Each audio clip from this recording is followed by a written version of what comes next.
نحمده ونصلي على رسوله الكريم. أعوذ بالله من الشيطان الرجيم. بسم الله الرحمن الرحيم. رب اشرح لي صدري ويسر لي أمري واحلل عقدة من لساني يفقه قولي واجعل لي وزيرا من أهلي. اللهم فقهنا في الدين. رب زدني علما. اللهم إني أسألك علما نافعا رزقا طيبا وعملا متقبلا. آمین ثم آمین. السلام علیکم ورحمۃ اللہ وبرکاتہ.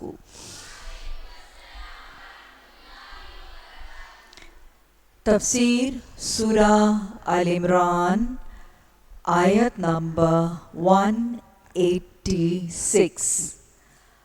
وَلَتُبْلُوَنَّ فِي أَمْوَالِكُمْ وَأَنفُسِكُمْ وَلَتَسْمَعُنَّ مِنَ الَّذِينَ أُوتُوا الْكِتَابَ مِنْ قَبْلِكُمْ وَمِنَ الَّذِينَ أَشْرَكُوا أَذًى كَثِيرًا وَإِنْ تَصْبِرُوا وَتَتَّقُوا فَإِنَّ ذَلِكَ مِنْ عَزْمِ الْأُمُورِ. مسلمانوں، تمہیں مال اور جان دونوں کی آزمائشیں پیش آ کر رہیں گی.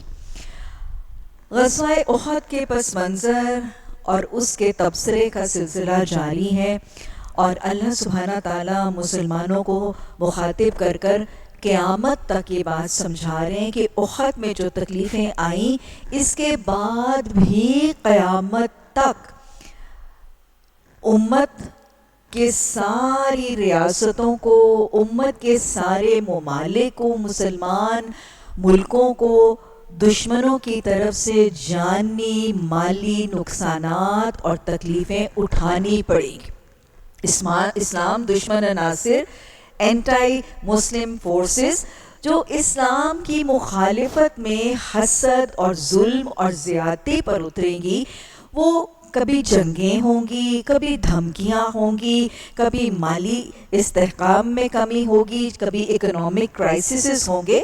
اور ذاتی طور پر بھی یہی تنبیہ جو ہے وہ کی گئی ہے کہ ذاتی انفرادی طور پر، معاشروں کی سطح پر یا قوم اور ملت کی سطح پر مسلمانوں کو، آمنا کہنے والوں کو، نبی مہربان صلی اللہ علیہ وسلم کی رسالت کی گواہی دینے والوں کو جانی مالی آزمائشیں پیش آتی رہیں گی. اور صرف یہ نہیں، اہل کتاب اور مشرکین سے بہت سی تکلیف دہ باتیں بھی سنو گے. کہیں تنقید ہوگی، کہیں اعتراض ہوگا، کہیں انکار ہوگا، کہیں مذاق ہوگا، کہیں تضحیک ہوگی، کہیں دل دکھانے والی باتیں ہوں گی، کہیں ٹارچر ہوگا، کہیں دھمکیاں ہوں گی. تو ان سے بہت سی تکلیف دہ باتیں سنو گے. ان حالات میں تم کیا کرو گے؟ اگر ان سب حالات میں تم کیا دو کام کرو گے؟ تصبروا وتتقوا.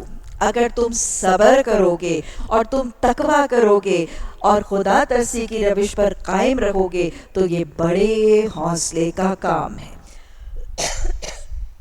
سورہ ال عمران کا خلاصہ اگر ہم دیکھ لیں تو بار بار غزوہ احد کے حالات اور اس پس منظر میں جو پیغام دیا جا رہا ہے وہ کیا ہے کہ تم صبر کرو. اللہ کی اطاعت پر نکلے ہو، اللہ کی فرما برداری کا دم بھرتے ہو، اعلان اور اقرار کرتے ہو، تو جو جانی مالی روحانی سوشل سائیکولوجیکل ایموشنل کسی قسم کی تکلیفیں آئیں تو اللہ کی اطاعت پر جمے رہنا، چھوڑ نہ دینا. ان کے پریشر میں آ کے ریکنسائل کر کے، کمپرومائز کر کے، دوستی کی تریں ڈال کے اللہ کی اطاعت کو ترک نہ کر دینا. صبر کرنا، جمے اور ڈٹے رہنا، اور پھر جمے اور ڈٹے رہ کر اپنے نفس کو بھی گھبراہٹ اور پریشانی اور ٹینشن سے روکے رکھنا. اور پھر یہ سارا کام کر کے استقامت کے ساتھ تم ان سے، اپنے دشمنوں سے نہ ڈرنا، تم اللہ سے ڈرنا.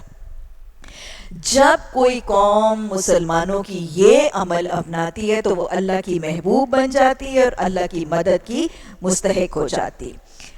آیت نمبر 187.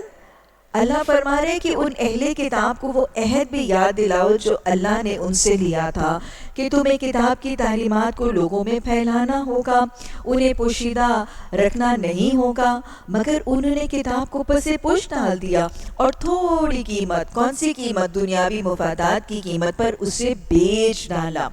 کتنا برا کاروبار ہے جو یہ کر رہے ہیں۔ تم ان لوگوں کو، کن کو؟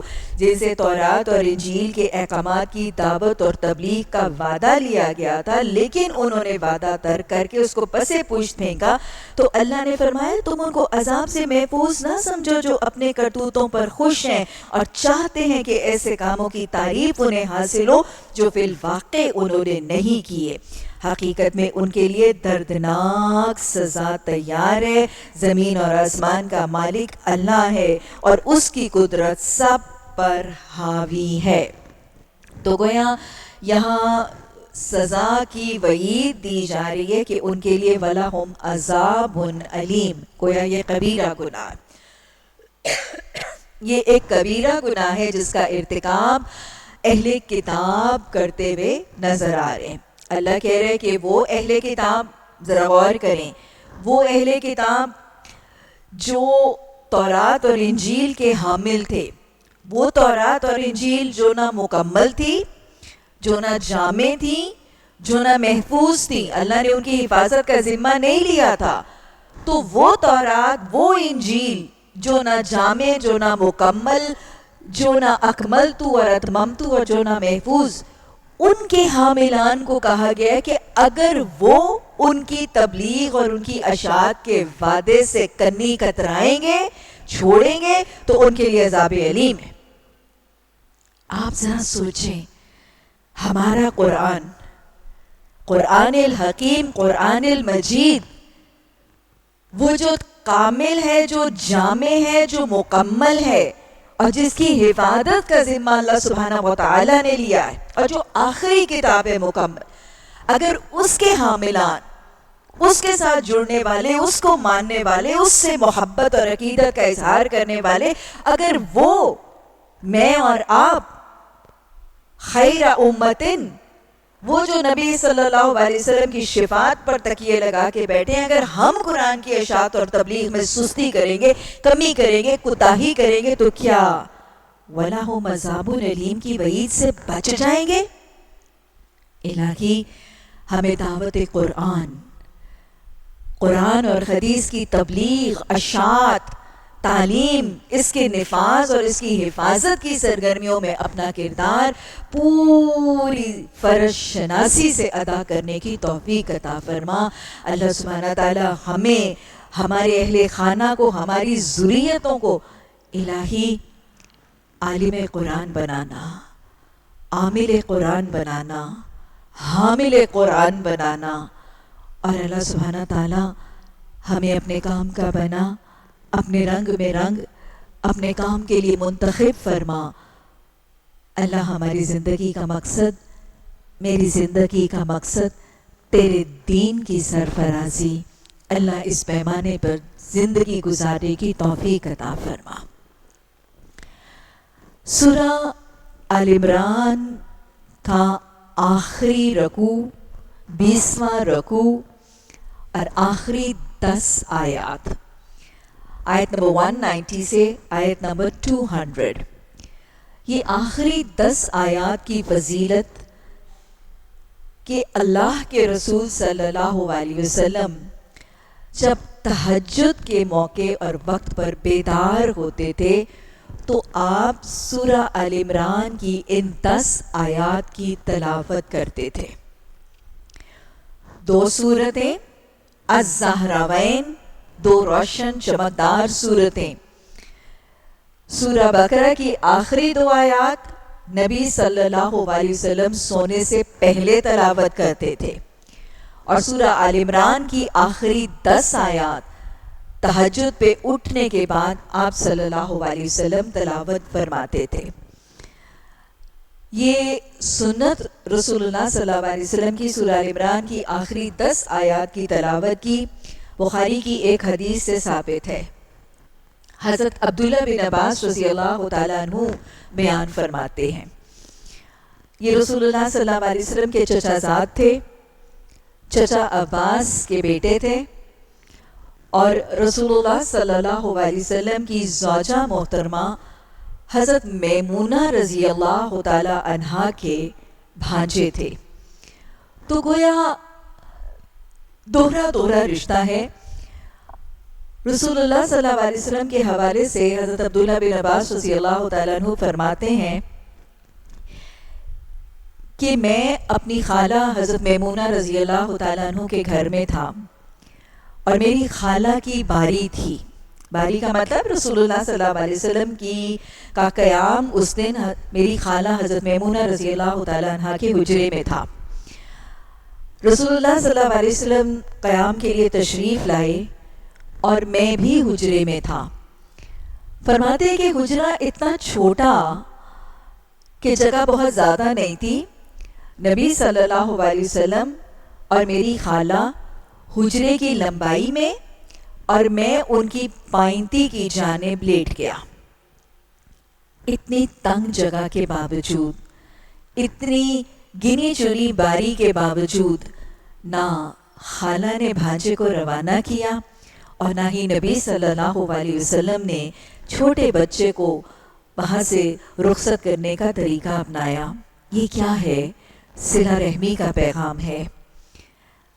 رحم کے رشتوں کے ساتھ حسن سلوک، محبت، اخلاص، مہمان نوازی اور دل کی کشادگی کا پیغام ہے۔ اور پھر صرف رحم کے رشتے نہیں، سسرالی رشتوں کو بھی کیٹر کیا جا رہا ہے۔ اتنے تنگ حجرے کے باوجود جگہ بنائی جا رہی ہے۔ جب دل میں جگہ ہو تو جگہ بن جاتی ہے۔ دلوں کی کشادگی ہے، نگاہوں میں وسعت ہے، اور مہمان کے ساتھ تواضع، محبت اور دل کی کشادگی کا طریقہ اپنایا جا رہا ہے، اور بچوں سے محبت کا طریقہ بھی ظاہر ہو رہا ہے۔ حضرت عبداللہ بن عباس فرماتے ہیں کہ رسول اللہ صلی اللہ علیہ وسلم نماز عشاء ادا کرنے کے بعد آپ صلی اللہ علیہ وسلم کچھ دیر کے لیے سو گئے، اور آپ نے آرام فرمایا، یہاں تک کہ نبی صلی اللہ علیہ وسلم کے خراٹوں کی آواز آنے لگی۔ اللہ کے رسول صلی اللہ علیہ وسلم نے فرمایا ہے کہ ہر شخص کی رہنمائی کے لیے کہ تمہاری آنکھ کا بھی تم پر حق ہے، تمہارے جسم کا بھی تم پر حق ہے، اور تمہاری بیوی کا بھی تم پر حق ہے۔ تو اپنے دن کے کام کاج، عبادات، فرائض ادا کرنے کے بعد یہ وہ اعتدال کا طریقہ ہے جو نبی صلی اللہ علیہ وسلم دکھاتے ہوئے نظر آ رہے ہیں۔ اپنے جسم، اپنی آنکھ کا حق، اپنے جسم کی تھکاوٹ کو دور کرنے اور اپنے آپ کو فریش اپ کرنے کے لیے، اور پھر ازواج کے حق دینے کے لیے۔ اس کے بعد حضرت عبداللہ بن عباس رضی اللہ تعالیٰ عنہ فرماتے ہیں کہ جب رات کی آخری تہائی، لاسٹ 1/3 آف دا نائٹ، کچھ روایات میں آدھی رات کے الفاظ بھی ہیں، کہ نبی صلی اللہ علیہ وسلم بیدار ہوئے، آپ صلی اللہ علیہ وسلم نے اپنی آنکھیں ملی۔ ایک فطری سی بات ہے آنکھوں سے نیند کو دور کرنے کے لیے آنکھیں ملنا، اور پھر آپ صلی اللہ علیہ وسلم نے آسمان کی طرف دیکھا۔ ہمیں اور احادیث اور سنت کے عمل کے حوالے سے پتہ ہے کہ جب آپ صلی اللہ علیہ وسلم صبح اٹھتے تھے تو اس وقت آپ صلی اللہ علیہ وسلم جاگنے کی دعا پڑھتے تھے۔ اس کے بعد حضرت عبداللہ بن عباس رضی اللہ تعالیٰ عنہ فرماتے ہیں کہ اللہ کے رسول صلی اللہ علیہ وسلم نے سورہ آل عمران کی 10 آیات کی تلاوت کی۔ اس کے علاوہ تہجد کے وقت اٹھنے اور صبح اٹھنے کی کچھ سنتیں بھی میں یہاں پر اس حدیث کے درمیان دوسری حدیث کے حوالے سے بیان کر دوں۔ رسول اللہ صلی اللہ علیہ وسلم جب جاگتے تھے تو جاگنے کی دعا، پھر اس کے بعد سورہ آل عمران کی یہ پہلی 10 آیات، تیسرا کلمہ اور چوتھا کلمہ، سبحان اللہ والحمد للہ ولا الہ الا اللہ واللہ اکبر۔ یہ وہ کلمہ ہے جس کے لیے حدیث مبارکہ کے الفاظ میں فرمایا گیا وعدے کی شکل میں کہ جو شخص تہجد کے وقت اٹھ کر یہ تیسرا کلمہ پڑھے گا اور پڑھنے کے بعد کیا کہے گا، اللہم اغفر لی، یا کیا کہے گا؟ اللہم اغفر لنا، تو اس کے گناہ بخش دیے جائیں گے۔ یہ گناہوں کی بخشش کا وقت ہے۔ نبی صلی اللہ علیہ وسلم کی مسنون محبوب تسبیح کر کے اگر تہجد کے وقت بیدار ہوتے ہوئے وہ مسنون تسبیح پڑھنے کے بعد اگر اللہ سے کوئی بخشش طلب کرے گا تو اس کے گناہ بخش دیے جائیں گے۔ بہرحال حضرت عبداللہ بن عباس رضی اللہ تعالیٰ عنہ نے فرمایا کہ رسول اللہ صلی اللہ علیہ وسلم نے سورہ ال عمران کی 10 آیات کی تلاوت کی اور پھر جو مشکیزہ لٹکا ہوا تھا اس کے پانی سے وضو کیا۔ یہاں پر ایک بات جو واضح طور پر سمجھ میں آ رہی ہے کہ بلا وضو زبانی قرآن جو یاد ہے، جو حافظے میں ہے، اس کی تلاوت کی جا سکتی ہے۔ رسول اللہ صلی اللہ علیہ وسلم جب جاگے تو آپ باوضو نہیں تھے، آپ نے بعد میں وضو کیا، لیکن وضو کے بغیر آپ نے سورہ ال عمران کی 10 آیات کی تلاوت کی۔ وضو کرنے کے بعد حضرت عبداللہ رضی اللہ تعالیٰ عنہ فرماتے ہیں کہ رسول اللہ صلی اللہ علیہ وسلم پھر نماز کے لیے کھڑے ہوئے۔ یہ کیا ہے؟ یہ تہجد کے نوافل ہیں۔ حضرت عبداللہ رضی اللہ تعالیٰ عنہ فرماتے ہیں کہ میں نے جب رسول اللہ صلی اللہ علیہ وسلم کو یہ سب کچھ کرتے ہوئے دیکھا تو پھر میں بھی کھڑا ہو گیا اور میں نے بھی وہ سب کچھ اسی طرح کیا جیسے رسول اللہ صلی اللہ علیہ وسلم کو کرتے ہوئے دیکھا، اور پھر میں رسول اللہ صلی اللہ علیہ وسلم کے بائیں جانب کھڑا ہو کے نماز ادا کرنے لگا۔ کیا سمجھ میں آ رہا ہے؟ بچوں کی تربیت کا طریقہ نظر آ رہا ہے۔ بچے کہاں سے سیکھتے ہیں؟ اپنے ماحول سے، اپنی صحبت سے، اپنی کمپنی سے اور اپنے بڑوں کو دیکھ کر۔ تو یہ تربیت کا سب سے ایفیکٹو طریقہ ہے۔ جیسے ان کو بنانا چاہتے ہو، جو ان کو سکھانا چاہتے ہو، ان کو کر کے دکھا دو، ان کو بن کے دکھا دو، اور پھر بچوں کی تربیت کے لیے ان کی کمپنی، ان کی سوسائٹی جن کے ساتھ وہ اٹھتے ہیں بیٹھتے ہیں، ان کا ماحول، ان کی صحبت کو ٹائٹریٹ کرنا ضروری ہے۔ رسول اللہ صلی اللہ علیہ وسلم کے حوالے سے پھر حضرت عبداللہ بن عباس رضی اللہ تعالیٰ عنہ فرماتے ہیں کہ یہ چونکہ بائیں جانب تھے تو رسول اللہ صلی اللہ علیہ وسلم میرے کان کو پکڑ کے مروڑنے لگے اور پھر مجھے اپنے دائیں طرف منتقل کر لیا۔ کچھ اور اصول: نفل نماز میں ہاتھ کو اپنی جگہ سے ہٹایا جا سکتا ہے۔ نبی صلی اللہ علیہ وسلم تہجد کے نوافل ادا کر رہے ہیں لیکن ہاتھ کو ان کے کان پر رکھ رہے ہیں ان کی پوزیشن کو شفٹ کرنے کے لیے۔ نفل نماز میں بھی جماعت کا اہتمام ہو سکتا ہے، 2 لوگ بھی جماعت میں شامل ہو کر جماعت ہو سکتی ہے 2 لوگوں کی بھی، اور جب ایک مقتدی ہو اور ایک امام ہو تو مقتدی امام کی بائیں جانب نہیں دائیں جانب کھڑا ہوگا۔ البتہ اگر 2 مقتدی ہو جائیں تو پھر وہ امام کے پیچھے کھڑے ہوں گے۔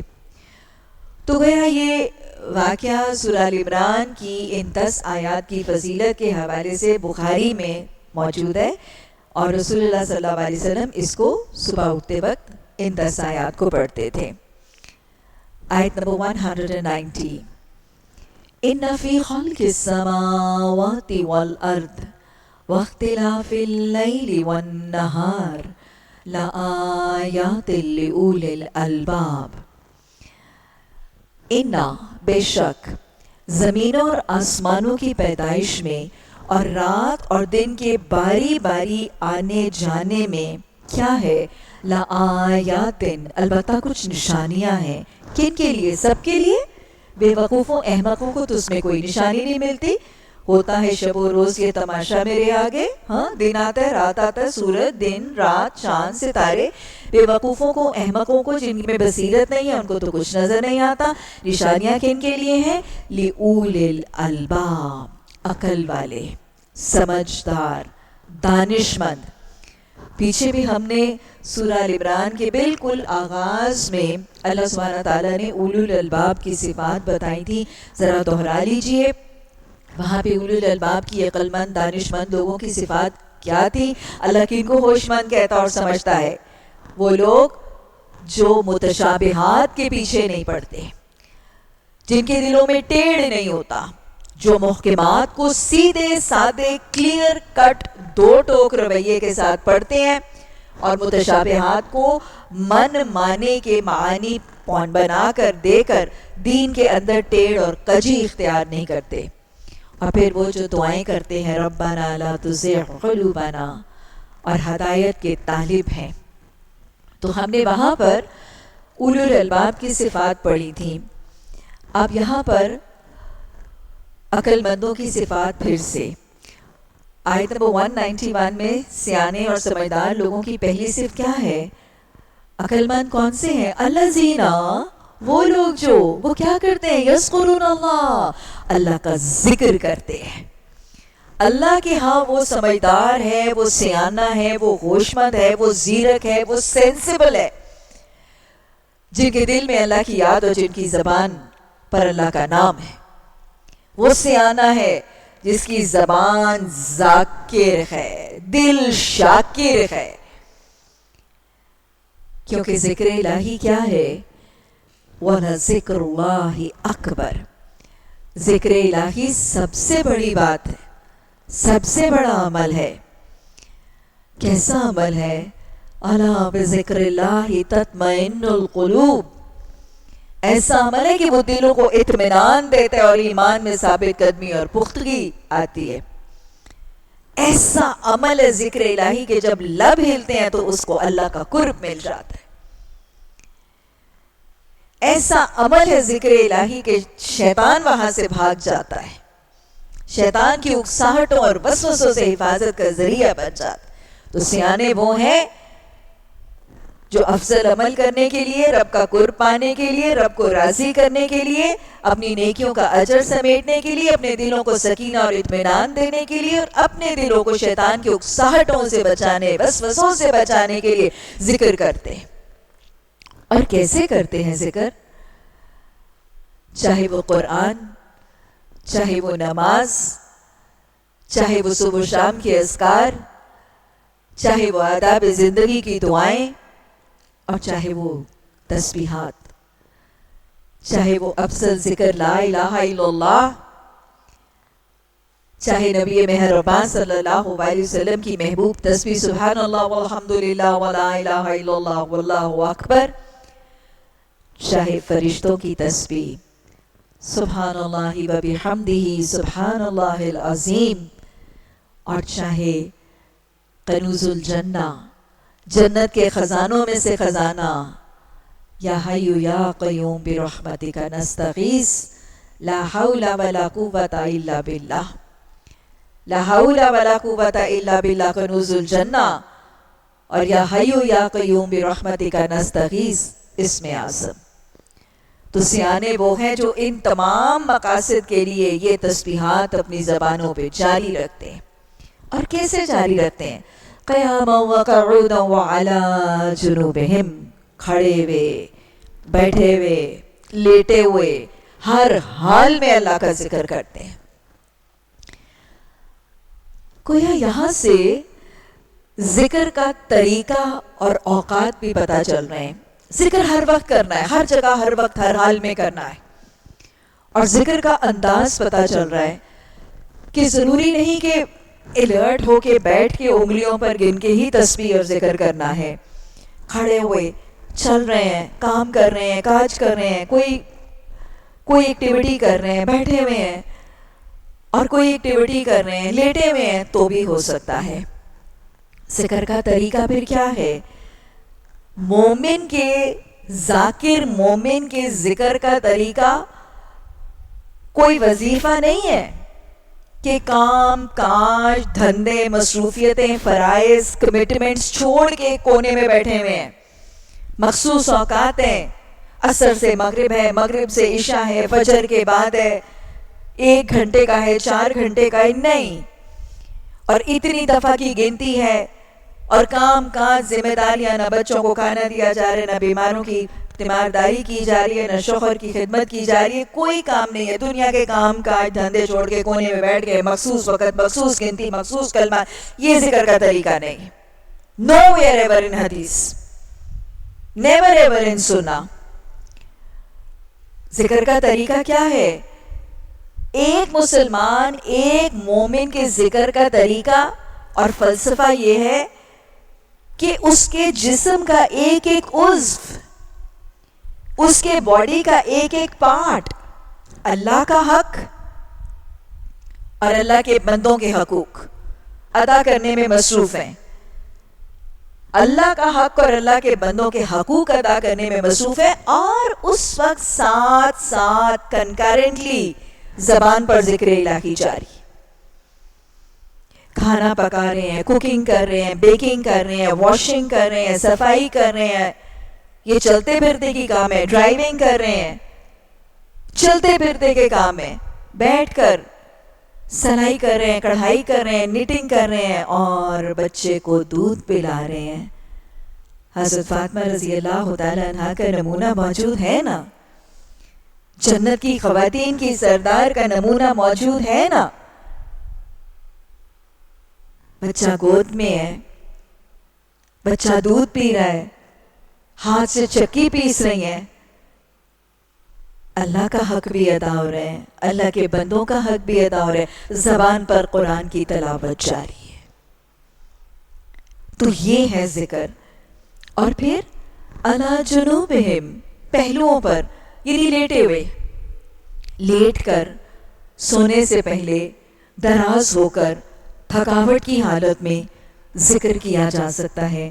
وہ قرآن کی تلاوت، اس کی سماعت بھی ہو سکتی ہے. کوئی شخص بہت تھک گیا ہے، ایگزاسٹ ہو گیا ہے، یا ویسے ہی کمزور ہے، ضعیف ہے، لاچار ہے، بزرگ ہے، بوڑھا ہے، اور یا سارے دن بھر کے کاموں کے بعد تھکاوٹ ہے، اور یا رات کو سونے سے پہلے قرآن کی تلاوت کی سماعت موبائلز کے اوپر، کسی ڈیوائس کے اوپر یہ کیا جا سکتا ہے. یا اس کے حافظے میں قرآن ہے، اس کے حافظے میں قرآنی اور مسنون دعائیں ہیں، تو وہ پڑھتے پڑھتے لیٹ کر سو سکتا ہے. کہاں سے جواز نکلتا ہے؟ سورہ آل عمران کی آیت نمبر 141 میں اللہ نے سیانوں کی صفت یہ بتائی ہے کہ وہ لیٹے ہوئے بھی ذکر کرتے ہیں. تو یہ دانش مندی ہے، یہ عقل مندی کا تقاضا ہے کہ ہر حال میں ذکر کرتے ہیں.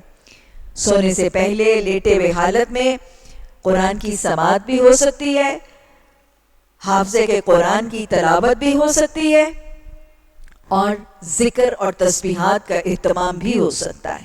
یہ خلاف شریعت نہیں ہے، اور یہ ناپسندیدہ اور منع نہیں ہے، اور نہ ہی یہ قرآن کی تلاوت کی گستاخی کے زمرے میں شامل ہے. تو لہٰذا سیانوں کی پہلی صفت ہے کہ اس طرح ذکر کرتے ہیں. لیکن صرف ذکر ہی نہیں کرتے، کیا کرتے ہیں؟ وہ جس ذات کا ذکر کر رہے ہیں، وہ جس کی صفات، جس کی قوتیں، جس کی طاقتوں، جس کی نعمتوں، جس کی رحمتوں، جس کی برکتوں، جس کی تخلیق، جس کی مخلوق کا تذکرہ کر رہے ہیں، اس کی تخلیق میں کیا کرتے ہیں؟ وَيَتَفَكَّرُونَ، وہ تفکر بھی کرتے ہیں، غور و فکر بھی کرتے ہیں، فی خلق السماوات والارض. صرف ذکر نہیں کرتے، اللہ کی ذات، اس کی صفات، اس کی قدرت، اس کے کمالات، اس کے انعامات، اس کی نعمتوں کا صرف ذکر نہیں کرتے، بلکہ جو ساری اس کی تخلیق ہے، جو ساری اس کے معجزات ہیں، جو ساری اس کی مخلوقات اور انعامات ہیں، ان میں بھی غور و فکر کرتے ہیں. سو کمبینیشن ہے، دو چیزوں کی کمبینیشن، ذکر اور غور اور فکر. جب یہ زبردست کمبینیشن کسی کی زندگی میں آ جاتی ہے نا، تو اس کامبو کے ساتھ پھر اس کو اس کائنات کے راز کھلنے لگتے ہیں، اس کو زندگی کے رموز، حقیقت زندگی کی سمجھ آنے لگتی ہے، کائنات کا مقصد سمجھ آنے لگتا ہے، اپنی تخلیق کا مقصد سمجھ آتا ہے، اس کو زندگی کے بڑے بڑے راز کھلتے ہیں جب وہ ذکر کے ساتھ غور و فکر کرتا ہے. اور جب کائنات میں غور و فکر کرتا ہے، اس رب جس کا وہ ذکر کر رہا ہے، اس کی بنائی ہوئی کائنات پر جب غور و فکر کرتا ہے، تو اس کو ایک حقیقت سمجھ آ جاتی ہے. کیا حقیقت؟ ربنا ما خلقت ھذا باطلا. اللہ، یہ اتنا کمپلیکیٹڈ، یہ اتنا کمپلیکس، یہ اتنا انٹریکیٹ کائنات اور یونیورس کا سسٹم تو نے باطل نہیں بنایا.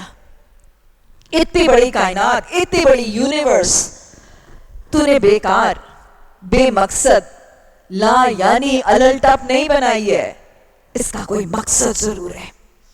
سبحانکا، اللہ تو پاک ہے کہ تو اتنی بڑی کائنات اور اتنی کمپلیکس کریشنز تو بغیر مقصد کے بنا دیتا. اور یہ حقیقت ہے.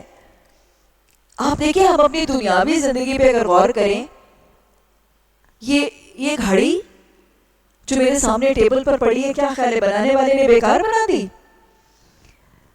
یہ میز، یہ کرسیاں جس پر آپ بیٹھی ہیں، یہ پنکھے جو چھت پر لٹک رہے ہیں، یہ بلب جو چھت پر لٹکے ہوئے ہیں، کہ بنانے والے نے کیا بیکار بنائے؟ نہیں نا. یہ قلم جو بال پوائنٹس آپ کے ہاتھوں میں ہے، یہ بنانے والے نے بیکار بنائے؟ نہیں. ایک کارپینٹر، ایک بڑھائی، ایک میز بیکار نہیں بناتا. کوئی بھی چیز بنانے والا بیکار لا یعنی نہیں بناتا، اس کا کوئی مقصد ہوتا ہے. اپنا وقت، اپنا صلاحیت اس میں لگانے کے لیے کوئی مقصد ہوتا ہے. تو انسان کوئی چیز بیکار لا یعنی نہیں بناتا، تو خالق، خلاق، احسن الخالقین، جس نے اتنا بڑا کمپلیکیٹڈ سسٹم آف کائنات اور یونیورس بنایا، اس نے بیکار نہیں بنایا. تو غور اور فکر اور ذکر کے ساتھ ان کو یہ حقیقت سمجھ میں آ جاتی ہے کہ یہ کائنات بامقصد بنی ہے، یہ نظام قصدی بامقصد بنا ہے اور مجھے کسی مقصد کے تحت بھیجا گیا ہے. یہ مقصد سمجھ میں آ جاتا ہے کہ یہ دنیا امتحان گاہ ہے. یہ دنیا امتحان گاہ ہے. مجھے یہاں پر اپنی بندگی کا پیمانہ پرکھنے کے لیے رب نے بھیجا ہے. اور جب یہ حقیقت ظاہر ہو جاتی ہے تو پھر وہ کیا کہتا ہے؟ فَقِنَا عَذَابَ النَّارِ. اللہ، یہ تو نے الٹپ نہیں بنائی تھی، بامقصد امتحان گاہ بنایا تھا، مجھے بامقصد یہاں پہ امتحان اور پرکھنے کے لیے بھیجا تھا. تو اللہ، مجھے اس دنیا کے امتحان میں ناکامی سے بچانا اور مجھے آگ کے عذاب سے بچا لینا. سزا جزا کا تصور سمجھ میں آ جاتا ہے، نیکی گناہ کی حقیقت سمجھ میں آ جاتی ہے، دنیا آخرت کے تصورات سمجھ میں آ جاتے ہیں، اور دنیا کا امتحان گاہ ہونا دل میں راسخ ہوتا ہے. تو پھر وہ تڑپ کے سیانہ دعا کرتا ہے، فَقِنَا عَذَابَ النَّارِ. پھر وہ مزید اس کی حقیقت بتاتا ہے، ربنا انکا من تدخل النار فقد اخزیتہ. اللہ، میں تجھ سے جہنم کی نجات کی دعا اس لیے مانگ رہا ہوں کہ اللہ مجھے یہ حقیقت سمجھ میں آ گئی ہے کہ اللہ جسے تو آگ میں داخل کرے گا، نارن نارن نہیں ہے، یہ کیا ہے؟ النار. وہ جو اس دنیا کے امتحان گاہ کے بدلے کے لیے سزا جزا کے طور پہ وہ جو تو نے النار کریٹ کی ہوئی ہے، وہ جہنم کی آگ جو بھڑکائی ہوئی ہے، جس کو تو اس میں ڈال دے گا تو وہ تو بڑی رسوائی ہوگی.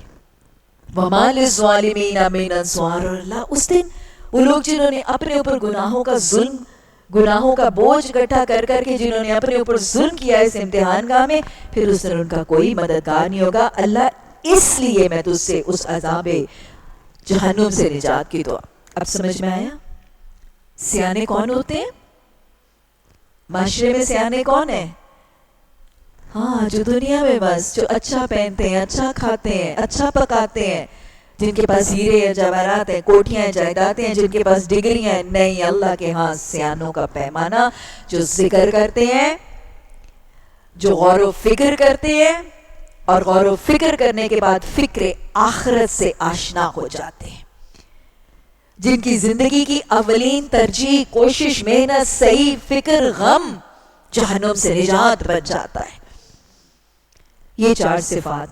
پھر آگے سے آنے پھر کیا کرتے ہیں؟ جب یہ پیمانے ان کے غموں، فکروں اور محبتوں کے ہیں تو وہ کیا کہتے ہیں؟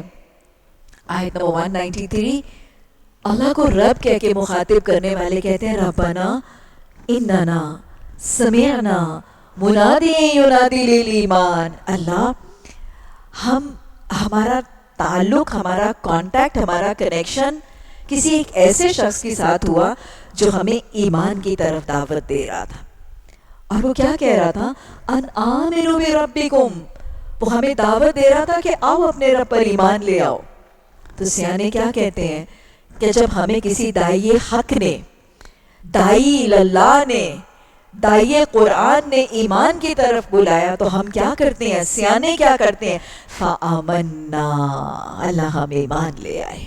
اللہ ہمیں ایسا سیانہ بنا دے، اللہ ہمیں ایسا دانشمند ہوشمند بنا دے، اللہ ایمان کی توفیق عطا فرما۔ اس قرآن کی دعوت کو سنے، قرآن کی پکار کو سنے، قرآن کی طرف پکارنے والوں کو سنے تو آمنا کہہ کر آگے بڑھنے والے بن جائیں۔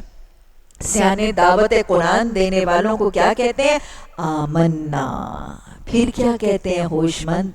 اللہ میں اب تو ایمان لے آیا ہوں، اللہ پر، قرآن پر، رسول اللہ صلی اللہ علیہ وسلم کو مان کے ان کی ماننے لگی ہوں، لیکن پیچھے کیا کر رہی ہوں؟ اس کو اور اس کی ماننے سے پہلے بڑی کمیاں کر رہی ہوں، پہلے بڑی کوتاہیاں کر رہی ہوں، پہلے بڑی سرکشیاں، سستیاں، کاہلیاں کر رہی ہوں، تو پیچھے کا کیا کرنا؟ ربنا اغفر لنا ذنوبنا، اللہ میرے پچھلے گناہوں کو بخش دینا، اور کیا کرنا؟ وَقَفِّرْ عَنَّا سَيِّئَاتِنَا، مجھ سے میری برائیاں دور کر دینا، میری سستیاں، کاہلیاں، نافرمانیاں، سرکشیاں، نفاق، فسق، فجور سب مجھ سے دور کر دے۔ وَتَوَفَّنَا مَعَ الْأَبْرَارِ، اور مجھے نیکوکاروں کے ساتھ فوت کر۔ یہ ہے سیانوں کا رویہ۔ اچھا یہاں سے پھر دوہرا لیجئے، ایک مومن کا حال، ماضی اور مستقبل کے ساتھ کیا رویہ ہے؟ حال میں مومن قرآن کو سن کے، داعیے قرآن کی باتیں سن کر کیا کرتا ہے؟ آمنا، ایمان لے آتا ہے۔ ماضی کے لیے فاغفر لنا ذنوبنا، ماضی کے لیے اپنے گناہوں کی بخشش طلب کرتا ہے، ماضی کے گناہوں پر مایوس نہیں ہو جاتا، نا امید نہیں ہو جاتا، یا ماضی کے لیے کاش یا یاس یا ریگریٹس کا شکار نہیں ہو جاتا، ماضی کے لیے فاغفر لنا ذنوبنا، اپنے گناہوں کا اعتراف کر کے گناہوں کی بخشش طلب کرتا ہے، اور مستقبل کے لیے توفنا مع الابرار، اللہ میرا خاتمہ بالایمان کرنا، میرا خاتمہ بالاسلام کرنا، اللہ مجھے نیکوکاروں کی صف میں شامل کرنا۔ یہ ہے وہ پیمانہ جو ایک مومن کے لیے اس کا حال، اس کا ماضی اور اس کا مستقبل ہے۔ پھر وہ مزید دعا کرتے ہیں، آیت نمبر 194، اللہ جو وعدے تو نے اپنے رسولوں کے ذریعے کیے ہیں ان کو ہمارے ساتھ پورا کر، اور قیامت کے دن ہمیں رسوائی میں نہ ڈالنا، بے شک تو اپنے وعدے کے خلاف کرنے والا نہیں۔ اللہ تو نے دنیا میں ذلتوں اور رسوائیوں سے بچا دیا، تو نے دنیا میں ہمارے اتنے عیبوں پہ پردہ ڈال دیا، اللہ قیامت کے دن بھی ہمارے عیبوں پہ پردہ ڈال دینا، اللہ اس دن کی بھی رسوائی سے، ذلت سے، خوف سے اور گھبراہٹوں سے ہم سب کو بچا لینا۔ اب یہ صفات دانشمندوں کی، اور ان کی دعا کے جواب میں رب کا جواب کیا ہے؟ آیت نمبر 195، جواب میں ان کے رب نے فرمایا، میں تم میں سے کسی کا عمل ضائع کرنے والا نہیں، خواہ وہ مرد ہو یا عورت۔ یہ بات یاد رکھیے گا، اسلام میں مردوں اور عورتوں کی نیکیوں، گناہوں، سزا، جزا کے بارے میں کوئی فرق نہیں ہے۔ اسلام میں جینڈر ڈسکریمنیشن کا کوئی کانسیپٹ نہیں ہے، تم سب ایک دوسرے کے ہم جنس ہو۔ لہٰذا جن لوگوں نے میری خاطر اپنے وطن چھوڑے، اور جو میری راہ میں اپنے گھروں سے نکالے گئے اور ستائے گئے اور میرے لیے لڑے اور مارے گئے، ان سب کے قصور میں معاف کر دوں گا، اور انہیں ایسے باغوں میں داخل کروں گا جن کے نیچے نہریں بہتی ہوں گی۔ یہ ان کی جزا ہے اللہ کے ہاں، اور بہترین جزا اللہ ہی کے پاس ہے۔ اللہ جنت کا حریص بنا دے، جنت کا سوداگر بنا دے، جنت کے لیے اپنے تن، من، دھن، اوقات، صلاحیتیں پیش کرنے کی توفیق عطا فرما دے۔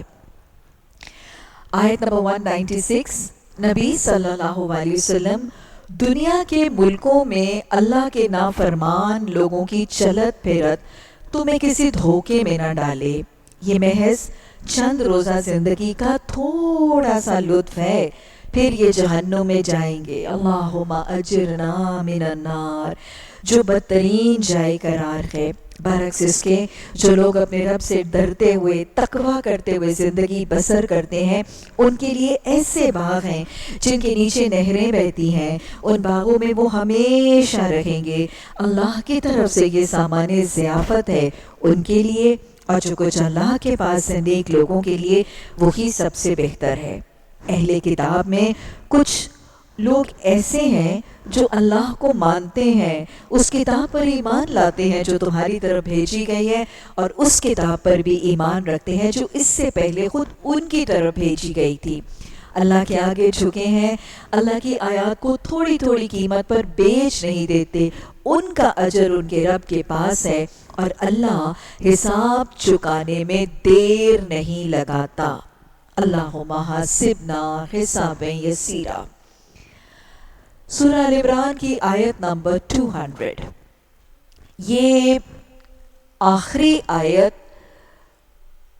غزوہ احد کا پیغام ایک خلاصے کی شکل میں پوری رودات بتائی گئی، اس پر تبصرہ کیا گیا، کیا چیزیں ٹھیک تھی، کیا رویے درست تھے، کیا رویے غلط تھے، درست رویوں پر کیسے اللہ کی مدد آئی، غلط رویوں پر کیسے اللہ کی رحمت اٹھ گئی اور مشکلات اور تکلیفوں سے دوچار ہوئے۔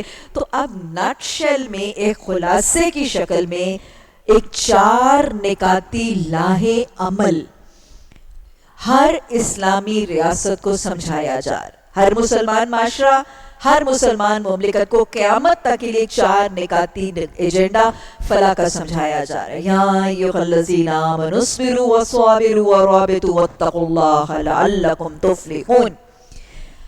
ایمان لانے والوں، سب سے پہلا کام کیا کرو؟ اصبروا، صبر کرو۔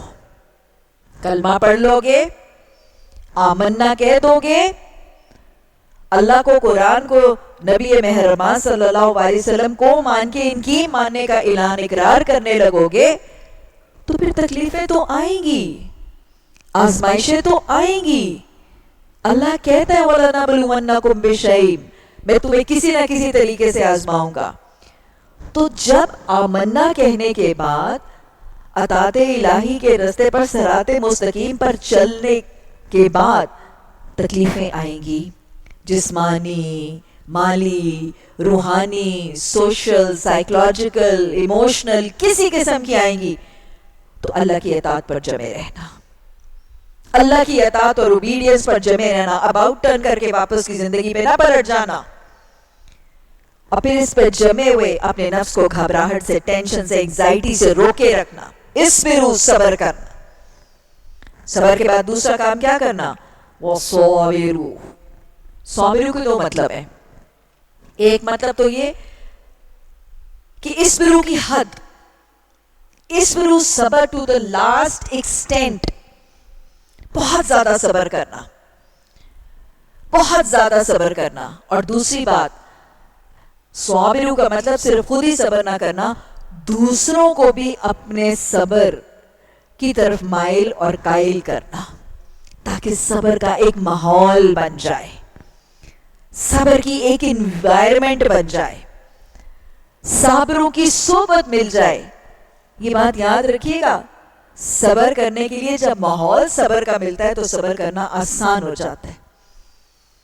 ایک شخص اپنے صبر کے رستے پہ تنہا ہو، اگلے پچھلے سب میں صبریں ہوں، تو اس رستے پہ جمنا آسان نہیں ہوتا۔ تو اللہ نے فرمایا کہ خود بھی صبر کرو اور دوسروں کو بھی صبر کی تاکید کرو، تاکہ پورے کا پورا قافلہ صابروں کا بن جائے، جنت کے رستے پہ آگے پیچھے مسافر تمہیں صابر مل جائیں، تاکہ تمہارے لیے صبر آسان ہو جائے۔ یہ وہی ہے جو اللہ نے سورہ العصر میں فرمایا، تواصوا بالحق وتواصوا بالصبر۔ صرف خود اکیلی ایک جان صبر کرتی رہے گی تو شاید صبر پر استقامت ممکن نہیں ہوگی، کئی قدم ڈگمگا جائیں گے۔ تو صبر کا ایک ماحول بنا لو، صبر کی ایک صحبت بنا لو، صبر کی تاکید کرو۔ تیسرا کام، رابطو۔ رابطو کے 2 مطلب مفسرین بتاتے ہیں، ایک تو ربط سے ہے، آپس میں ربط قائم کرو، مربوط ہو جاؤ، کنیکٹ ہو جاؤ، لنک ہو جاؤ، جڑ جاؤ، کیا پیغام ہے؟ اتحاد امت کا پیغام ہے. متحد ہو جاؤ، متحد ہو جاؤ، متفق ہو جاؤ. بھائی چارہ، بردرہڈ، فریٹرنٹی، اتحاد، اخوت، ان تمام چیزوں کا پیغام ہے. ایک سیسا پلائی ہوئی دیوار بن جاؤ اسلام دشمن عناصر کے سامنے، بنیاد و مرصوص بن جاؤ جو قرآن کا مقصود ہے. فرد قائم ربط ملت سے ہے تنہا کچھ نہیں. انڈیویجول کچھ نہیں ہوتا، جب ملت کے ساتھ جوڑتا ہے تو پھر اس کی ایک طاقت، اس کی پاور، اس کی سے، اس کی اتھارٹی، اس کا روپ بن جاتا ہے. فرد قائم ربط ملت سے ہے تنہا کچھ نہیں. موج ہے دریا میں، بیرون دریا کچھ نہیں. ایک موج اکیلی کچھ نہیں کر سکتی. جب بہت سی موجیں جمع ہوتی ہیں تو پھر وہ سیل رواں بن جاتی. اور وہ جو کہا گیا نا، جذب باہم جو نہیں محفل انجم بھی نہیں. آسمان پہ ستارے چمکتے ہیں اور کہکشائیں اور ملکی ویز چمکتی ہیں، اور کیا خوبصورت نظارہ، لیکن ان کے درمیان بھی جذب باہم ہوتا ہے. تو بھی آپس میں جڑتے ہیں تو خوبصورت آسمان پہ نظارہ نظر آتا ہے. تو لگے ہی کہہ رہا ہے آپس کی جذب باہم، باہمی محبت، اتفاق، اتحاد، یگانگت، بھائی چارہ قائم کرو. رابطو، متحد ہو جاؤ. مسلم یونٹی کا کانسیپٹ. رابطو کا دوسرا مطلب حفاظت کرو، پہرا دو. پہرا دینا، حفاظت کرنا، سرویلنس کرنا، سیکیورٹی اور پروٹیکشن کو انشور کرنا پہرا دے کر. اسلامی سرحدوں کا پہرا. ظاہر ہے وہاں پہ مسلمانوں کو اتنا بھاری جانی مالی نقصان، کیونکہ درے کے پہرے دار ہی تو ہٹے تھے. تو اللہ نے فرمایا آگے سے اپنی اسلامی سرحدوں کا پہرا دینا، حفاظت کرنا اپنی سرحدوں کی. یہ کتنا افضل کام ہے. آپ صلی اللہ علیہ وسلم نے فرمایا اسلامی سرحد، boundaries of the Islamic state, اسلامی سرحد کی حفاظت کے لیے گھڑی بھر ٹھہرنا دنیا مافیہا سے بہتر. اسی طرح آپ نے اپنی ترجیح فرمائی. آپ نے فرمایا کہ میں اسلامی سرحد کی حفاظت کے لیے کھڑا ہو جاؤں، مجھے اس سے زیادہ پسند ہے کہ میں ساری رات حجر اسود کے سامنے قیام کروں. دین صرف عبادات کا مطالبہ نہیں کرتا. اسلامی سرحد، مسلم اسٹیٹ اور ریاست کی سرحدوں کی حفاظت اتنا افضل عمل ہے اور اتنا محبوب عمل ہے نبی صلی اللہ علیہ وسلم کے، اور اتنا اجر ہے اس کا. تو یہ اللہ فرما رہا ہے رابط. لیکن آگے چلنے سے پہلے ایک بات ضرور ہائی لائٹ کروں گی. اسلامی سرحد اور جو باؤنڈریز ہیں اس کی حفاظت تو بہت اجر والا عمل ہے، لیکن آج دشمنوں کا حملہ اور آج جنگیں جغرافیائی سرحدوں پر نہیں ہو رہی ہیں. جغرافیکل باؤنڈریز اور جغرافیائی سرحدوں کے اوپر جنگ نہیں ہو رہی ہے. آج تو جب اسلام کے اوپر حملہ کرنے والے دشمن حملہ آور ہوتے ہیں تو وہ تو معیشت، اکانومی پر حملہ کرتے ہیں. کیا ہے نا پاکستان کی اکانومی ہی پر تو حملہ کیا ہے، مقروض قوم بنا کے اکانومی اور معیشت پر حملہ کرتے ہیں دشمن. یا پھر ثقافت، تمدن اور کلچر پر حملہ کرتے ہیں، یا پھر تعلیم کے شعبے پر حملہ کرتے ہیں، صحت کے شعبے پر حملہ کرتے ہیں. تو دشمن آج جغرافیائی سرحدوں پر حملے نہیں کر رہے ہیں، آج حملہ ڈیفرنٹ ہو گیا ہے. تو آج اگر قرآن ہمیں سمجھا رہا ہے کہ سرحدوں کی حفاظت کرو، تو ہمیں صرف پاکستان کی جغرافیائی سرحدوں کی حفاظت کے لیے فوج اور توپیں اور گنیں نہیں تیار کرنی ہے. صرف آج ہمیں ان سرحدوں کی حفاظت بھی کرنی ہے. کچھ ماہر معاشیات، کچھ اکانومسٹ اسلامی معیشت کی حفاظت کریں گے.